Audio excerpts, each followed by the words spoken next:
Okay. Bumalik na yung signal, mga kapatid. Pasensya na po. Wala-wala yung signal, mga kapatid. At kumusta po? At sana po nasa mabuting kalagayan po kayo. Ang pag-ibig at kapayapaan ni Kristo maghari nawa sa puso at damdamin natin. Pasalamat tayo ni Father Ben na kasama natin sa dinner. Salamat tayo ni Nanay Jackie na natin ng panihapon, no? Si Father Ben Lumud, Monsignor Jaime Pañares. No? Salamat din ni Bishop Raul Dail dito sa Diocese. Bukas pa tayo uuwi po. No? Meron pa tayong talk bukas sa Barubo. Anong lugar ito? Sa Barubo po. No? At kasama din natin yung mga converted na mga pastor. Kasama natin ngayon. So, sa Diocesan Convention, sa Divine Mercy, ang tawag dito, Diocesan Apostolic Congress on Mercy, DACOM. So, third Diocesan Apostolic Congress on Mercy. So, hanggang bukas pa po ito.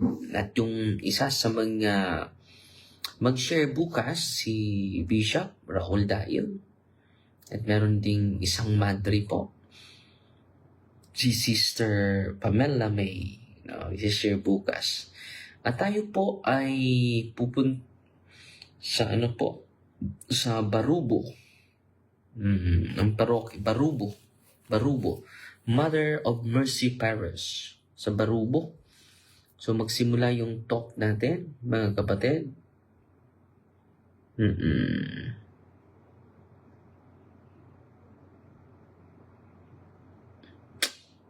1:30 yung talk. Bukas, 1:30. Wait muna. Nakita dito 1:30 to 2:45. And then Mass is 4 to 5 p.m. Ito na bago. So wait muna, mga kapatid. Tingnan natin muna yung yung schedule natin. Sa bukas po ito. Bukas po ito. So, kanina po, while kumakain kami, yung pinsan natin dito sa saan ba yun? Basta malapit lang sa mga 1 hour galing sa Diocese of galing sa sentro sa Tandag. At kumain kami kanina dun sa isang beach, no, ni Nanay Jackie. At yung pinsan ko malapit lang pala dun yung bahay nila. At yung kasama niyang guro may problema po. Ang kasama niyang guro ay may sakit na insomnia. At pabalik-balik na sa doktor, pero hindi pa rin makatulog. Simula pa January. So, ngayong araw, makatulog siya ng kaunti lang. Sa sunod na araw, hindi talaga makatulog kahit isang segundo. Ngayong araw na ito, hindi siya nakatulog kahit isang segundo. Nasabi ng pinsan ko, pwede ba Father, nawa ako sa kasamahan ko na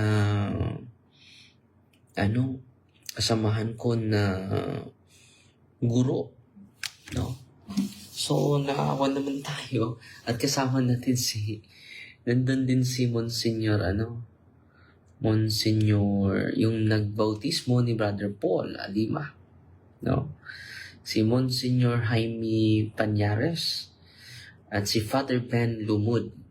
Naka-witness po sila sa pangyayari, pati na yung Pati na yung may-ari sa beach. Pati na po yung naka-witness po sila.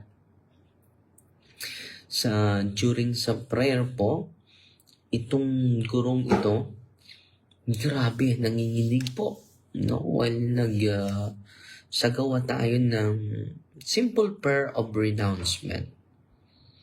At after that, mga kapatid, grabe nag-react.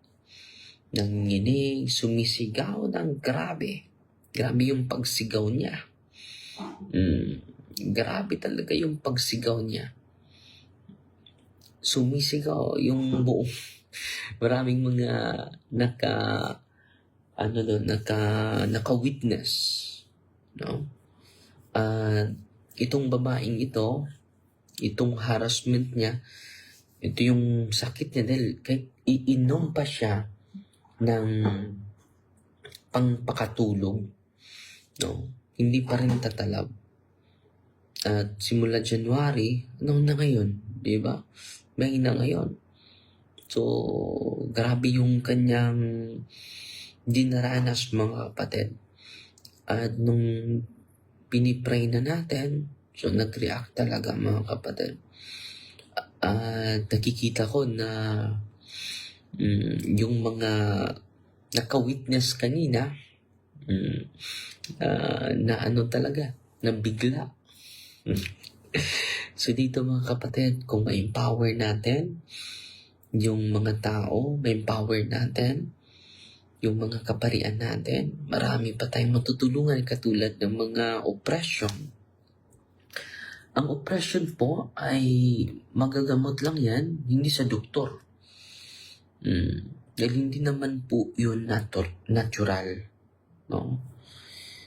At sino po ba yung makagamot nito? Yan po yung tanong. Yan po ang importanteng tanong. Sino po ba ang makagamot nito? Base sa banal na kasulatan.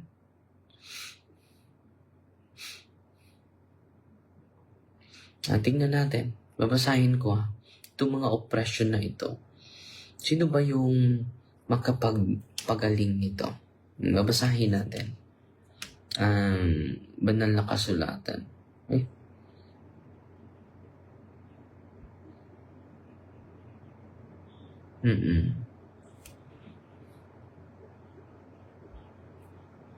Wait muna, mga kapatid.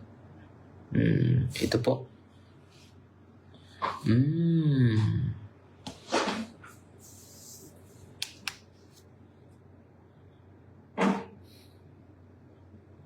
Nakalimot ako sa talata. Sinisearch natin yung Jesus is to heal the oppression.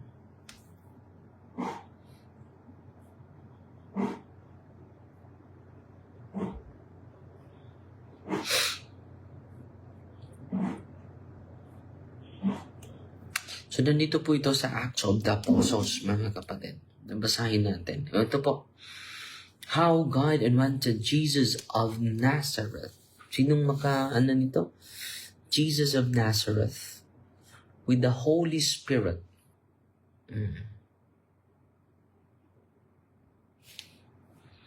With the Holy Spirit. And power. He went about doing good and healing all of those oppressed by the devil, for God was with him. I think 10:38.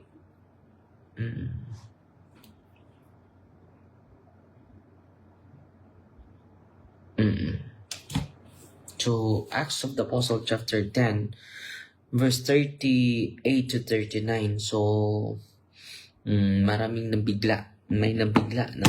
Bigla lang siyang sumigaw. Grabe, mga kapatid. At yung mata niya, hindi makatitig sa cross.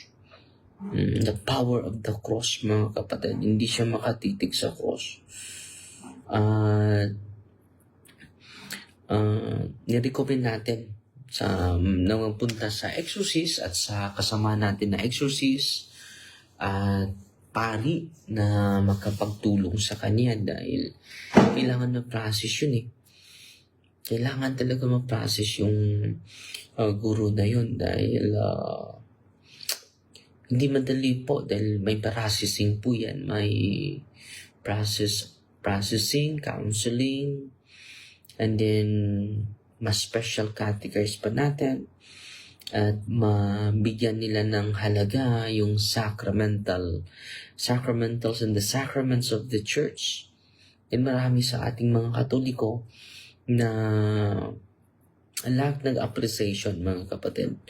Father, kanus aman ka bisita diri sa Cebu para maayo ang akong anak o mablisingan siya. So, bibisita tayo next week po. Sa May 25, nandun tayo sa Liluan, San Fernando Rey Parish. At sa, sa 26, nandun tayo sa,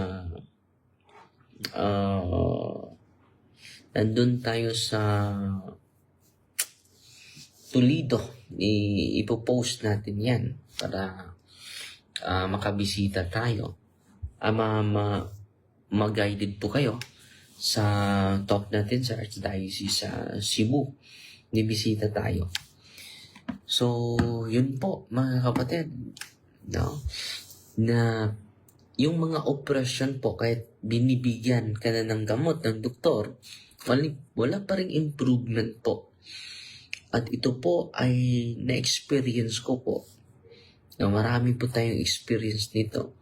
At sa awa ng Diyos, yung pagkagaling, secondary lang po yun. Inuulit ko po yan. Yung liberation from the unclean spirits, hindi po yan ang tunay na milagro. Ang tunay na milagro, nababago yung, yung behavior natin, nababago yung mindset natin. In line to the will of God, in line to the mind of God. When ka balik sa Canada, Father, kanang mo stay sa Toronto. So, wala pa schedule, mga kapatid. At yan po, kailangan natin ng additional na panahon na ma-process natin, especially ang mga naharas ng kaaway natin. At only Jesus can heal those oppressed by the evil spirit, mga kapatid. Sino ba yung in persona Christi? Ang in persona Christi, mga kapatid, ay ang lahat ng mga kaparian. No, hindi lang po si Father Darwin, kundi lahat ng kaparian sa buong daigdig, mga kapatid.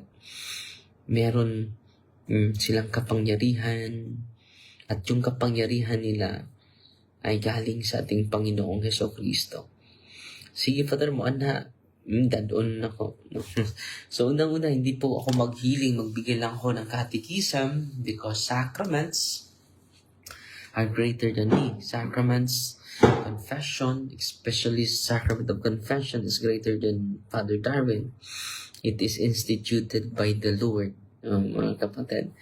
So, yan po yung experience natin na hindi ko talaga gusto ko lang na ito yung pangarap ko, mga kapatid, ng bawat diocese. Meron ng specific center ng mga exorcist focus na po sa ministry of exorcism and deliverance po. At hindi na sila mabigyan ng parokya para marami tayo. At yung mga kapatid natin hindi na pupunta sa mga albularyo po. At pupunta na sila sa center, sa diocese. Yan po yung pangarap ko at yan din yung hiling ko sa Diyos, araw-araw po. Wanted exorcist po, wanted ng mga pari na mainganyo para marami tayong matutulungan. At meron silang mapuntahan, yung mga kapatid natin na ako po ay naaawa po. Wala silang mapupuntahan at mapuwersa na sila. pupunta sa mga okultista. Dahil yung mga pari natin ay hindi po naturuan. Ako din, hindi po ako naturuan nung seminarista pa po ako. At sa ating live at sa ating pagbisita sa mga lugar, sa pamagitan nito ay maka-empower tayo. Simple lang po, no? Sa pamagitan nito ay maka-empower tayo sa mga mahal natin na mga kapatid. So yun lang po muna ha. At sana po ay may natutunan kayo sa quick live natin. Fighty Maria Tatak FD with a humble heart. In the name of the Father, and of the Son, and of the Holy Spirit. Amen. Our Father, who art in heaven, hallowed be the name. The kingdom come, thy will be done on earth as it is in heaven. Give us this day daily bread, and forgive us our trespasses, as we forgive those who trespass against us. And lead us not into temptation, but deliver us from evil. Amen. Hail Mary, full of grace, the Lord is with you. Blessed are you among women, and blessed is the fruit of the womb, Jesus. Holy Mary, Mother of God, pray for us sinners, now at the hour of our death. Amen. So, Fighty Maria Tatak FD with a humble heart. At pasalamat lang ako sa nag-iisang star sender natin ngayon, si Luz Santa Dornay Buwal. Good evening, Father Darwin. God bless you po. God bless you po.